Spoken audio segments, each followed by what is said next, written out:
पिछले 10 वर्ष में देश के अंदर और पिछले 7 वर्ष में उत्तर प्रदेश के अंदर की सरकार को भी देखा है। आपने देखा है सरकार कैसे चलती है, बिना झुके, बिना रुके, बिना डिगे। आज तो यूपी में लोग दंगा करना भी भूल गए हैं। देखा ना आपने, दंगा कैसे होता भूल गए, पत्थरबाजी भी भूल गए। छोटी छोटी बात को लेके पत्थरबाजी होने लगती थी।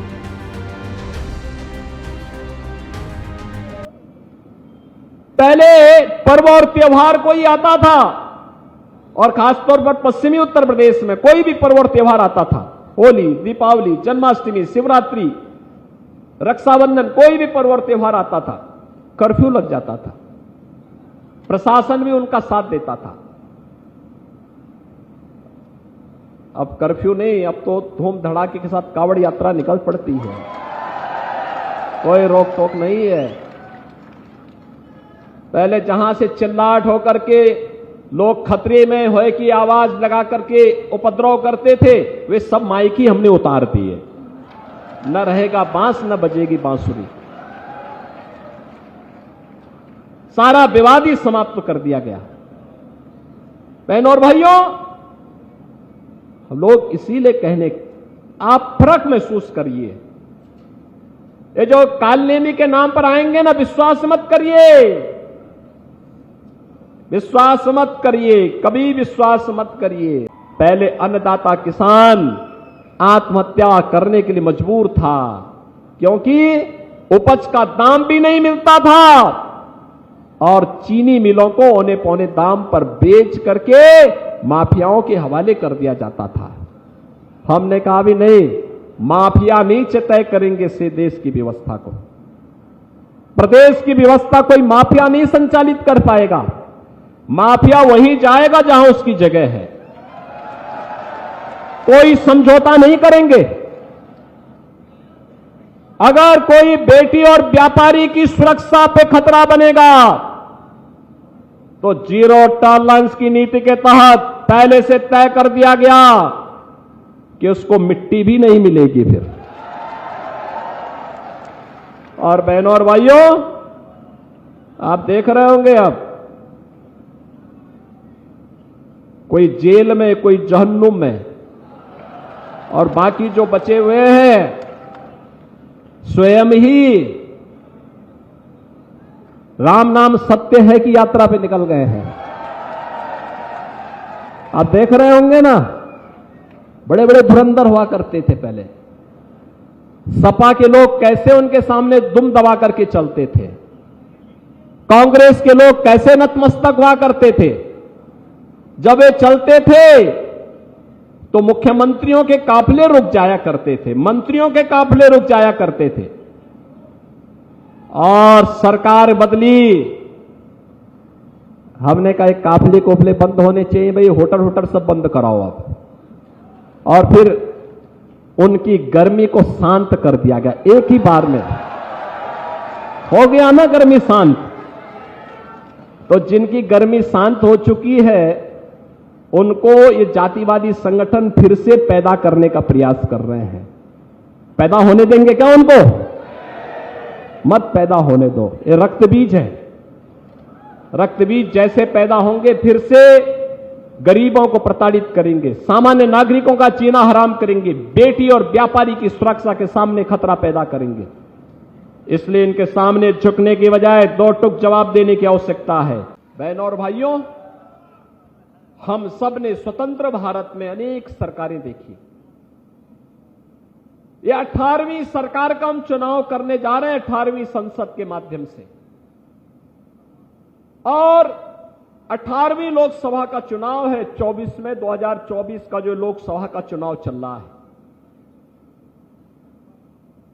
इससे पहले जो भी सरकारें आई, मोदी जी के पहले कोई भी सरकारें आई, सबने अपने अनुसार काम किया होगा, ठीक बात है। लेकिन मैं पूछना चाहता हूं,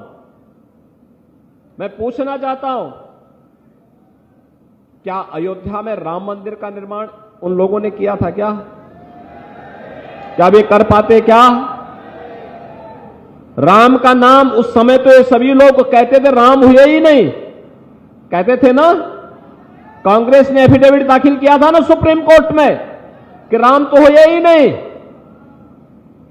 और याद रखना, हनुमान जी जब संजीवनी बूटी ढूंढने के लिए गए थे तो काल ने भी राम नाम का जप कर रहा था। एक काल ने भी आएंगे, राम नाम का जप करेंगे। बिकने वाले लोग भी बिकने की कतार में खड़े होंगे, लेकिन सच्चा राष्ट्रभक्त उसके साथ होगा। जो राम को लाए हैं हम उसको लाएंगे। सहमत है ना? सहमत है ना? बहनों और भाइयों, ये चुनाव भी दो ध्रुवीकरण में बहुत स्पष्ट है। एक तरफ जातिवाद के लोग हैं, दूसरी तरफ राष्ट्रवाद के लोग हैं। एक तरफ सामाजिक ताने बाने को छिन्न भिन्न करने वाले, तुष्टीकरण की नीति पर चलने वाले लोग हैं, दूसरी तरफ भारत माता का स्वाभिमान और सम्मान ऊंचा रहे, तेरा वैभव अमर रहे मां, हम दिन चार रहे न रहे के भाव के साथ एक भारत श्रेष्ठ भारत के भाव से ओतप्रोत भारतीय जनता पार्टी मोदी जी के नेतृत्व में है। हमारा व्यक्तिगत सम्मान राष्ट्रीय सम्मान के सामने तुच्छ है। हमारा व्यक्तिगत स्वाभिमान राष्ट्रीय स्वाभिमान के सामने तुच्छ है। हमारा राष्ट्र आगे बढ़ेगा, हम सब उसके पीछे आगे बढ़ जाएंगे। हमारा देश, हमारा धर्म, यही हमारा राष्ट्र धर्म है। ये अगर सुरक्षित रहेगा तो हम भी सुरक्षित रह जाएंगे। लेकिन अगर किसी को गलतफहमी होगी कि हम राष्ट्र को खतरे में डाल करके, धर्म को खतरे में डाल करके सुरक्षित हो जाएंगे, नहीं वो सुरक्षित रह पाएगा। और इसीलिए मैं आपसे कहने के लिए आया हूं, ये लोग जाति के नाम पर आज लड़ाने बढ़ाने का काम कर रहे हैं, रामायण की चौपाई के माध्यम से बहकाने का काम कर रहे हैं। ये तो फिर से त्रेता युग की याद करा रहे हैं, जैसे काल ने भी चुपचाप गुमराह करने का प्रयास कर रहा था। अरे आप तो बजरंगी हैं, पहचानिए इन लोगों को।